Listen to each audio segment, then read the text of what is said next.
You're 5 feet nothing, 100 and nothing, and you got hardly a speck of athletic ability. And you hung in with the best college football team in the land for 2 years. And you're also gonna walk out of here with a degree from the University of Notre Dame. In this lifetime, you don't have to prove nothing to nobody except yourself. And after what you've gone through, if you haven't done that by now, it ain't gonna never happen. And I guarantee a week won't go by in your life you won't regret walking out, letting them get the best of you. You hear me clear enough?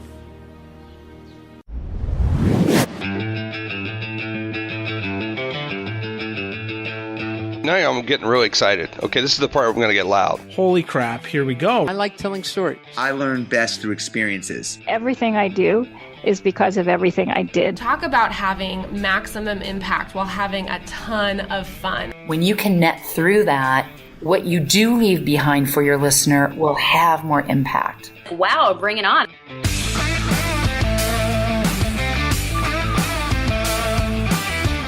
It's time to take an inside look at those that are taking their lives, their businesses, and their passions to the next level. Get ready to thrive loud with Lou Diamond. Welcome, everyone, to another episode of Thrive Loud with Lou Diamond, connecting you to the most inspiring and amazing people that are thriving each and every day. Today on Thrive Loud, we have for you an inventor, innovator, and a visionary. He's an individual that naturally seeks out voids or opportunities that exist within wanted or needed products or services. He's a natural problem solver with a knack for innovation promotion, as well as lending his expertise to helping others. He holds 7 utility patents, has produced 6 radio shows, 2 television shows, and has written 2 books. His pioneering spirit energizes him, and when he is made aware of some new cutting-edge information, opportunity, technology, or discovery, this dude dives in with both feet and just keeps on swimming. And that is one of the reasons why he's on Thrive Loud. And today, he's one of the hosts of the Wild West Crypto Show. From San Antonio, Texas, Thrive Loud listeners, Drew Taylor. Drew, how are you today? Lou, I'm doing very well. Let me tell you something. That intro, now I'm going to have to work a little harder to, keep up to it, although it is all true. The worst case scenario is if, the Thrive Loud podcast or my speaking career ever goes down the tubes, I could always be in the middle of a boxing ring and I could start announcing boxers and wrestlers into the ring. I think that's I've got that going for me. There you go. I like it. Well, I tell you what, I took the opportunity over the weekend to watch some of your stuff and you do a great job, man. It's good to be in great company. Oh, well, thank you. And right back at you. And I think the Thrive Loud fans would love to get a little bit of the story. You have a career of ups and downs and wins and big stuff and really innovative ways of thinking, technologies you jump into. And we're going to make it all flow because what most people don't know right now, and we'll see it by the show, the podcast show art for this particular episode. Drew is wearing a cowboy hat, an orange shirt, which features the Wild West Crypto Show. And this is how I met him. This is how he came on video with me. And this man is all about branding, and they have a great program where the whole team is wearing this stuff. So he's on brand all the time. And he's also passionate about great new things. And I think, if anything, let's get a little behind the scenes, if you could. Help the listeners understand a little bit about you, because this is who you are every day, isn't it? Yeah, yes, it is. You hit the nail on the head. For better or worse, I will tell you. So, I was raised on a little farm south of San Antonio, Texas. I've got 6 brothers. There was 7 of us boys, no girls. My poor mom. All within 11 years, and we were raised on this farm by my dad, who we called King Cobra, because let me tell you something. When he'd get home from work, he was ready to strike at any opportunity. Oh my God. Yeah, so you kind of learned how to, and I lost my dad this year, but I tell you what, he and I, after I resented the way that he raised us because he was a tough SOB. But let me tell you, when I was 21 years old, I confronted him about it. And it was one of those life-changing moments where my dad, instead of bowing up and saying, well, you ought to just be grateful you had a roof over your head or whatever, my dad said to me, you know what, son, he said, I had 7 boys. And he said, I had to keep control of you boys or y'all would have run me over. And he said, I did the best job I knew how to do, and I guess if it isn't good enough, I'm sorry. And it was one of those things, Lou, where all of a sudden I forgave my dad for everything he'd ever done, and or what I thought he'd done, and I held on to the fact that when I have children, which I do now, if I could say to them I did the best job I knew how to do, then I'd figure I was successful as a parent. And I think you may even have a bigger perspective that, correct me if I'm wrong, you also are a grandfather as well, correct? Yes, I am. And that creates an entire different dynamic. Actually, I saw my grandson yesterday, and I always laughed at these parents because I was a pretty tough old dad. Matter of fact, one of the books that I've written is called Raising Champions. And it was I raised my sons very principle based. I raised them as a single father from the time they were 8 and 9. And so it's when you get grandkids, I mean, they can do anything they want to do. I don't care, You'd like this expression, and you feel free to use this in your family. We came from my grandfather. You put the investment in your children, but grandchildren are life's dividends. And yep. That would be exactly right. And I will tell you, it's funny because my son, and he's my younger son, him and his wife, and they are the perfect all-American family. She is, son of immigrants over here. She's Vietnamese. Joshua is like his daddy, just no white dude. And they have this olive skinned, he's now 4.5 years old, little son who is smart as a whip. And they actually do a pretty good job disciplining him and everything else. And grandparents out there could go on and on and on about their grandkids. But I will tell you, I look forward to every moment that we get to see that little man, which is at least once a week. And you just kind of learn from him. And through the eyes of a child, which my wife will tell you, I kind of have a theme park in my head. Part of the reason I do all the things I do. But man, life through the eyes of a child is just fascinating, from feeding the fish yesterday to, swimming, jumping off small cliffs and that kind of thing. It's really fun to watch, So here you are now. And by the way, thank you for sharing this stuff with the family. This is kind of crazy. Explain maybe in little bits and pieces, someone who's always innovating and inventing things. What is it about a situation that you see it? Because it's not, there's two parts that you have with this. One is you might help put things together. You've created patents for certain products. That's one side of it.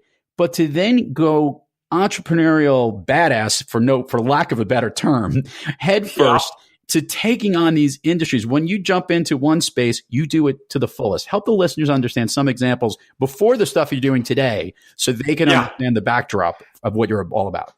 Well, and I'll tell you, Lou, it's you hit the nail on the head. I mean, when I decide something interests me, and especially if it's new and cutting edge and innovative, then I want to learn everything I can about that. So I literally forensically do research. And if you can imagine, before the days of the internet, I mean, I would go back and I'd go to the libraries and the newspapers and whatever so that I could learn about an industry that I was going to get into, because I realized or recognized that when I was then dealing with people in that industry, everything from their lingo and the jargon and everything else, you really kind of need to, if you want to come across as astute in that industry, you need to really kind of understand it. And so I tell you, I started my real entrepreneurial spirit when I was about 14. I wrote a book called How to Make Money 100 Ways or something like that. I still have a copy of it, the original one I did on an IBM Selectric typewriter. and I sold 10 copies of that to friends of mine for $1 a copy. Okay. And basically it gave you simple little things, everything from collecting cans and bottles on the side of the road when we were kids, to mowing lawns, to washing windows, to folding clothes. And I just went through and literally listed 100 different things, ways to make money. And then I sold this to my friends. And to me, it was all obvious. And to me, the best way to make money was to write that book, And so I tell people that, I got out, I'm autodidact. I did not really go to college. I took about 50 credit hours just of things that I wanted more information, education on. But I wasn't doing it with the intention of getting a degree or anything else. And I quit the only job I had in 1984. I worked for a power plant, became a master electrician, and candidly, I was making more money on the side doing home remodeling and that kind of thing than I was working at the power plant 40 hours a week. So I quit doing that. And, they say that necessity is the motherhood of invention. And I'll take that to task a little bit, because for me, laziness was the motherhood of invention. I've always looked for easier ways to do things. Okay. And so kind of born out of that, I'll never forget when my dad bought his first color television. It was a Curtis Mathis, which at the time was top of the line. And I remember my dad being on the phone talking to a friend, and he said, "Yeah, I get this Curtis Mathis television." And the friend said, "Well, is it one of the remote control ones?" My dad said, "Yeah, it sure is." He said, "What I do is when I want the channel changed, I'll say, 'Hey, Drew, get your ass up and go put it on channel 3. Nice. I was a remote control, you know. But what's interesting, Lou, I had my first website built. I've always been intrigued by technology and advancements and everything else. So I had my first website built in 1993. There was less than 1 million websites, and I was franchising a company. And part of my package that I sold to franchisees was a computer and a printer and a digital camera, because we were in the graffiti removal and we're in the antiquity restoration business. And I developed and patented processes that used baking soda as an abrasive in a high pressure water stream. That was actually my first utility patent. Oh my goodness. Yeah. And so I had a website built, and then I had several built, but I couldn't understand. They didn't call it the internet. They called it the World Wide Web. Right. And I couldn't understand what this World Wide Web was. And so if you can imagine sitting in San Antonio, I'm sitting in my office with my computer guy, and he brings in this 20-year-old kid with hair down to his butt, and he had piercings all over him, looked like he fell in a tackle box, and tattoos everywhere. And he says, "This is my World Wide Web expert." And the kid began talking to me about the internet, and I really couldn't grasp it, but I went ahead and had several websites built. And then around 97, 98, I realized that I had really missed capitalizing on the internet. And so it was one of those things where I've always had a penchant for the shortcut and doing things, everything from when I bought my first ice cream maker, they had electric ice cream makers, but I couldn't afford one. So I took an old fan motor and put it on my ice cream maker, and it became an electric ice cream maker. I'm going to jump in here, Drew. Of the patents, of the things that you've built in the days ago, what was your favorite item that you created that you know because it filled the need, or I don't care what's the most successful, but your personal favorite? Yes, I have to tell you, and I did this in a dream. I wake up one night, I'd been having this dream, and I was miniaturized, and I'm hanging on to the car antenna of my parents' car. We're going somewhere, and I had been left, and we'd been traveling in this dream, and we'd gone to a Stuckey's. And if you remember, Stuckey's in the old days used to have the beehives in them. I do. And so we're at Stuckey's, and I come out to the car late. So I run and I grab a hold of the antennas so that I can get in the car. And then due to the wind, I'm hanging on for dear life to this antenna, right? So I wake up the next morning, and I out of paper plates made a prototype of this thing that was pivoted at the shoulders, and it would go on your car's antenna. And when you'd start driving, it would fly. And I called them "Hang On Henry." Okay. And I sold about 1 million of them to University of Texas to colleges and stuff as a novelty item. And in the throes of that, there used to be a cell phone company, and they had a pink alien called Prometheus. Okay. And they'd give away a little Prometheus every time someone would buy a cell phone from them. And so they ordered 100,000 Hang On Henrys from me. Oh my goodness! That they were going to give to folks when they got new service. And so I thought, okay, this is really going to put Hang On Henry on the map. And the day that I deliver all of these boxes of this Hang On Prometheus, my sales rep that had gone and ordered these things for me said, "Yeah, it's too bad that we're just going to put all these in the dumpster."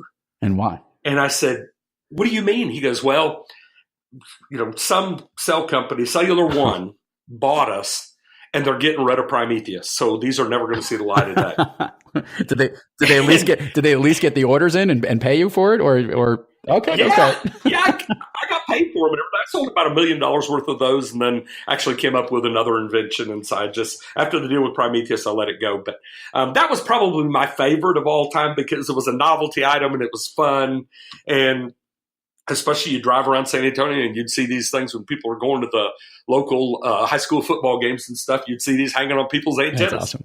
So I'm going to ask a question about this, because I know that this is a process. A lot of people who listen to our show are entrepreneurs, and they deal with lots of new technologies. And a lot of people know that creating new products and patents is a very tiresome and legal filled, and there are firms that are focused on trying to get your invention to life. Has that process, have you figured out better ways of navigating that process by creating more than one patent in your life? Or is it one of those things that it almost dissuades you in some cases from coming up and creating the invention?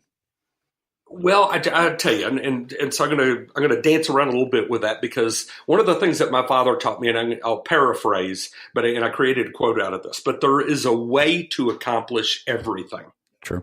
But there's a million reasons not to do something. So if you'll ignore the reasons not to do it and you find the way to do it, then you can be successful.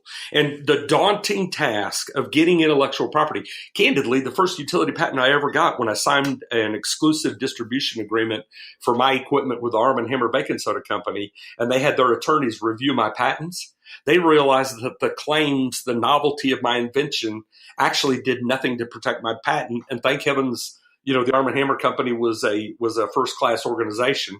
We wrote then a continuation patent that then did cover the novelty of my invention. But a little bit to your point, less than 2% of inventions by individual inventors ever make any money. And it's not necessarily that because they're not good ideas. I mean, we've all heard of the success story of the Snuggie. Right. I mean, they've sold hundreds of $millions.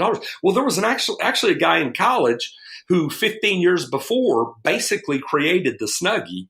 He called it something else, and they interviewed him. I saw an interview a few years ago with him, and they said, man, these guys made hundreds of millions of dollars off your invention.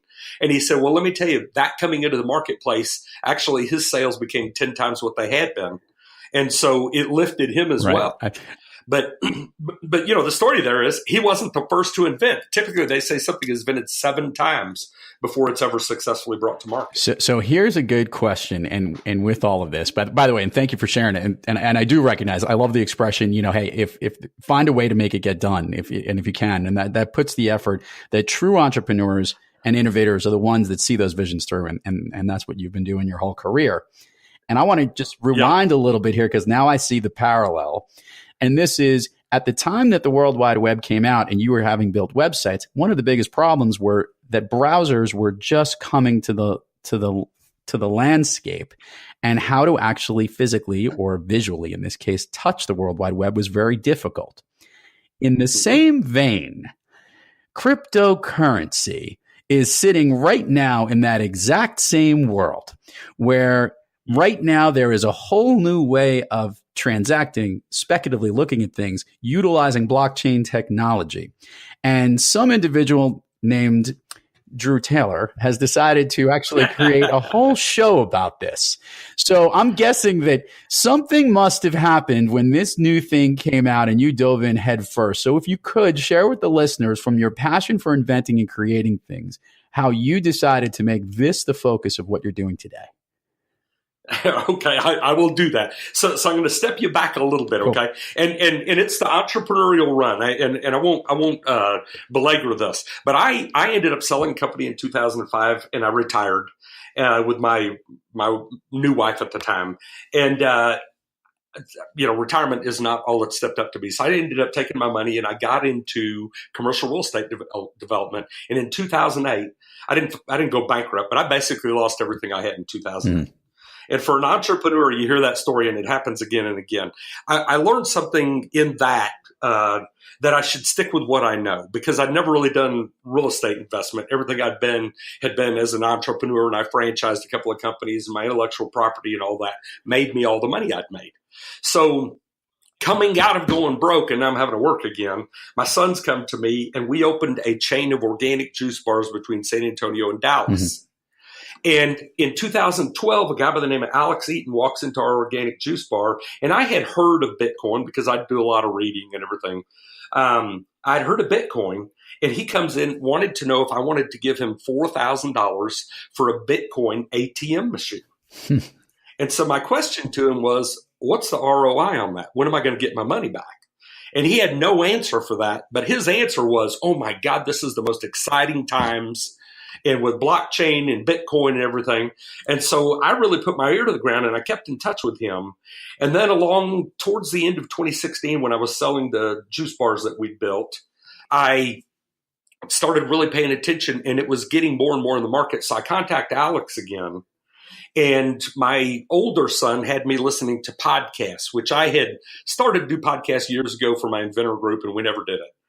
But I'm listening to podcasts, and all the information out there across YouTube and everything else for cryptocurrencies was either laughable or it was just not good information. And mainstream media and all that were not telling the truths that I had learned about how blockchain technology, which is the underlying technology of cryptocurrencies, stood to literally change the world. And even people today, where less than 10% of the world have a basic understanding of cryptocurrencies, if you shop at Walmart, you're using blockchain. Yep.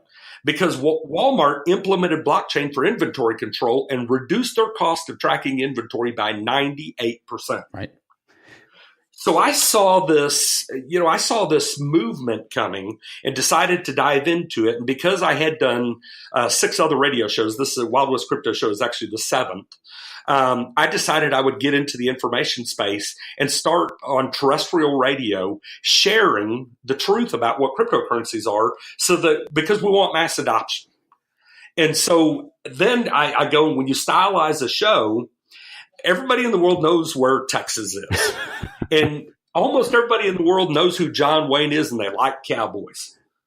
And you hear over and over and over again in the crypto sphere that cryptocurrencies are in the Wild Wild West. So, Wild West Crypto Show was born.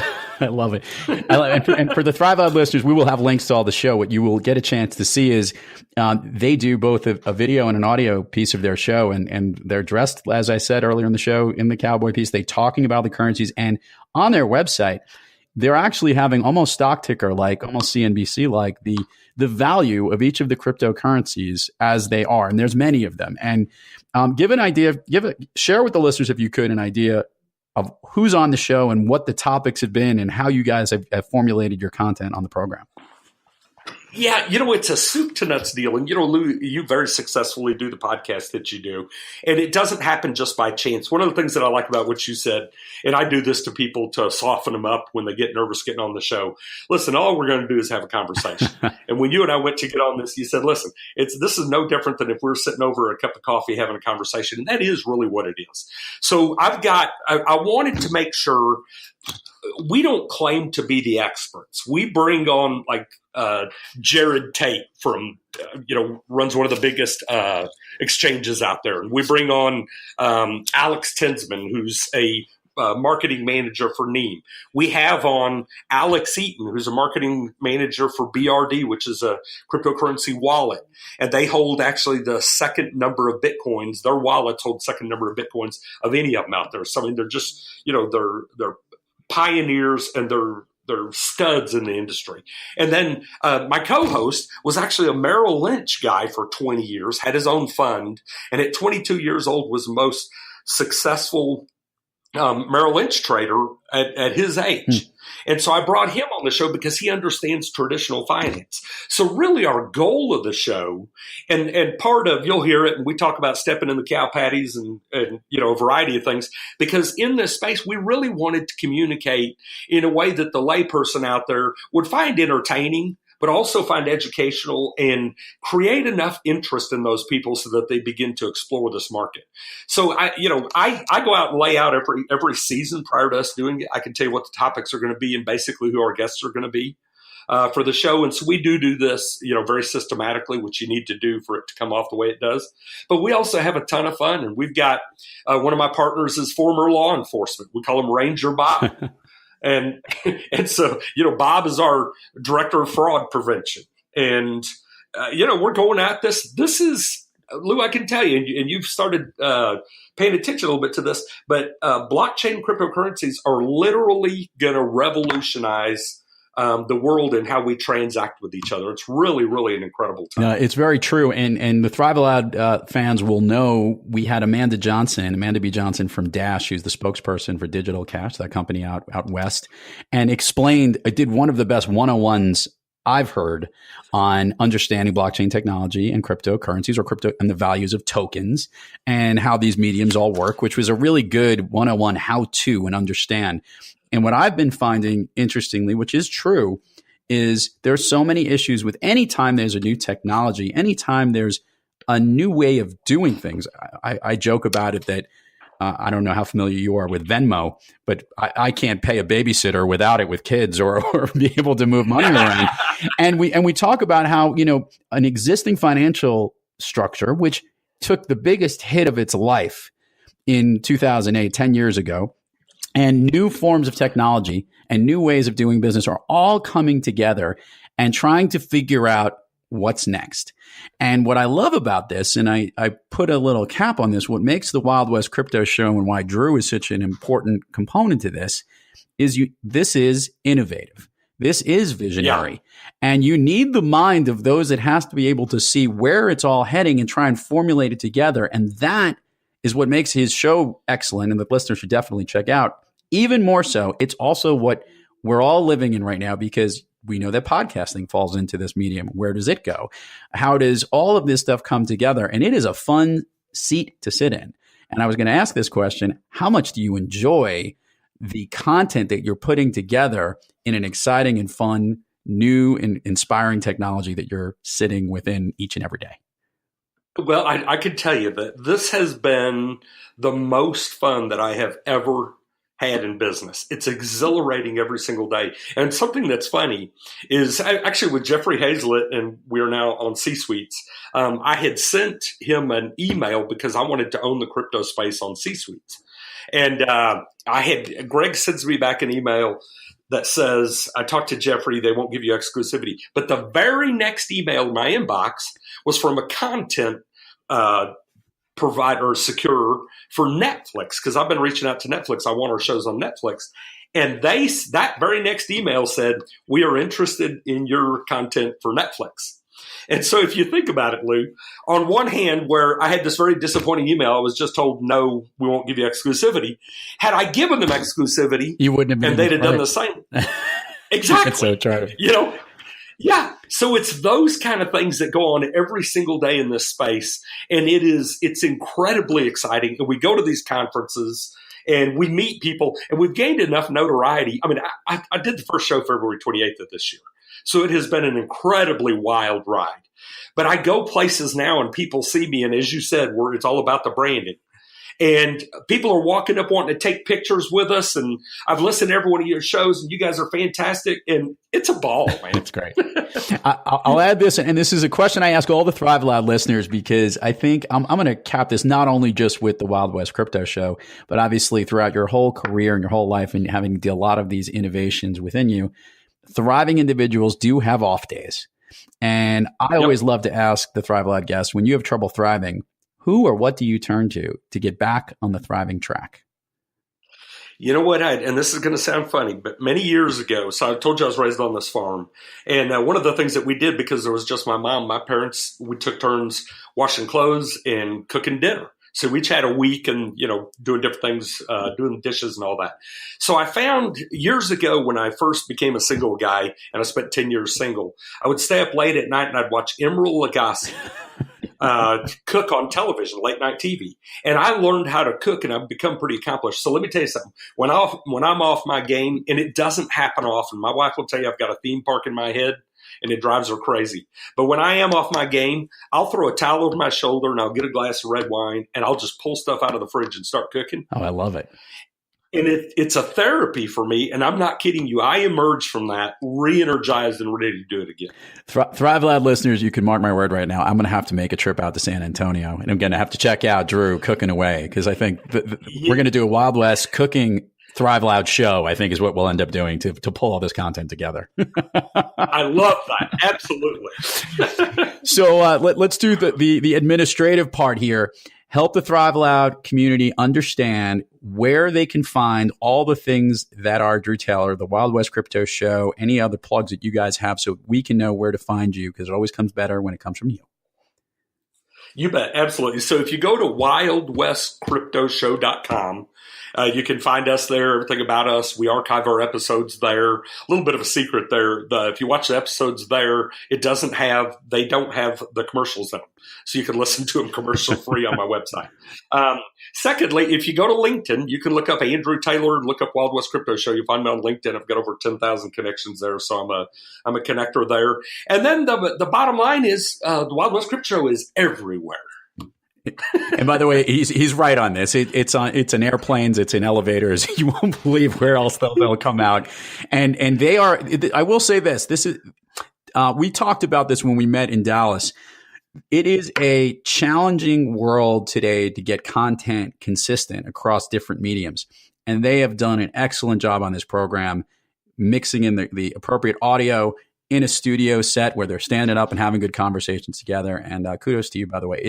It's entertaining at its most, but with really great content and very relevant stuff. You would not think that blockchain technology and cryptocurrencies would have such reach to where they are, that it is affecting just about every industry in some form or fashion. So understanding what they're bringing to the table each and every episode is really helpful for you. So go check it out. Definitely, as someone who's been watching it and laughing along the way, because they definitely put entertainment first within the program. So again, check it out when you get a chance. Absolutely, yeah. So Drew, we'll do the signature question here, and then I got one extra one for you. So I'll give the signature first. Your all-time favorite movie? Rudy. Okay. Yep. And what specific? What is it about Rudy? Does it get you teary, or does it just get you inspired? It does both, actually. So if you've ever seen that movie, and it is my go-to movie when I'm wanting to be entertained and re-energized. I mean, the kid with everybody, including his parents and family and everything else, telling him there's no way you can ever do this. He did it anyway. Right. And that's what an entrepreneur does. I mean, when against all odds, you dive out there and you just get it done. And you know this. I mean, you do it yourself, and every entrepreneur out there goes and does this. And I will tell you, Winston Churchill, never, ever, ever give up. I love it. My follow-up question was, give us the all-time vision of what you want Wild West Crypto to become, aside from Netflix. What's your big picture for it? I can tell you that is one of the things that is the most exciting to me about the crypto sphere is that everyone in it has a philanthropic component to what they do. Everyone in cryptocurrency. And even if you go to our wildwestcryptoshow.com, you look at crypto giving, we feature people that are doing philanthropic things. So the bottom line in this, as we empower people across the globe, because we are heard globally, and I'm actually having shows right now reworked in 8 different languages. But as we reach people across the globe, it's lifting people. And it's the story, and I'll finish with this, but it's the story of the girl in Venezuela. And we know the horrible shape Venezuela's their economy is in. But she got a smartphone, and she goes to different wide internet cafes till they run her off. But on that smartphone, she has a mining app for cryptocurrencies. Now, to us sitting here in America, it doesn't sound like much, but she's been making $8 to $10 a month through that mining app, connecting to Wi-Fi with a smartphone. It's enough money to feed her family for the month. And there are inspirational stories like that across the globe in crypto. So my bottom line for Wild West Crypto Show, reach everybody we can, empower them, and lift the world as much as we can. Here, and Drew Taylor, this has been a true treat and a lot of fun. And now all the Thrive Loud listeners know why you were on the program today. So thanks for coming on and sharing. Thank you so much. And I can't wait for you to come down here. We're going to bring you in studio, and we're going to do it wild. Oh, we're going to have I can't wait to thrive loud with the Wild West Crypto Show. This is just going to be too much social media buzz for me to avoid. So it will happen, and I'm looking forward to it. Anyway, man, thank you so much for coming on the program. You bet. Thank you. Thank you for all you do. And to all the Thrive Loud listeners out there, keep thriving onward and upward. And remember, be brief, be bright, be gone. You've been listening to Thrive Loud with your host, Lou Diamond. Make sure to subscribe on iTunes, Overcast, or wherever you get your podcasts. And follow us on Twitter, Facebook, and Instagram at Thrive Loud. Or find us on the web at thriveloud.com.